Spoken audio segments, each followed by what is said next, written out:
Dunyoni boshqa insonlardan qizg'onmang. Dunyoni qizg'onmang, solishtirmang boshqa insonlar bilan o'zingizni. Hammaga o'zini rizqini beradi Allohim.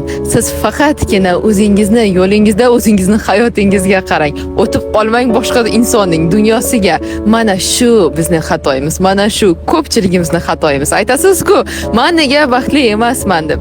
Chunki boshqa insondan dunyoni ba'zan qizg'anasiz-da.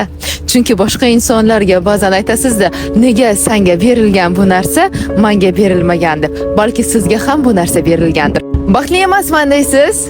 Siz ko'rasizmi baxtni? Balki bu baxt hozir yoningizda o'tirgan jajji farzandingizdir. Balki bu baxt ko'chaga chiqqaningizda, oynangizni ochganingizda ko'rayotgan quyoshdir. Balki bu baxt ovozdir. Jonim, asalim, sevgilim degan ovozdir. Rafiqangizni, turmush o'rtog'ingizni. Balki bu baxt qizim, farzandim, yaxshimisan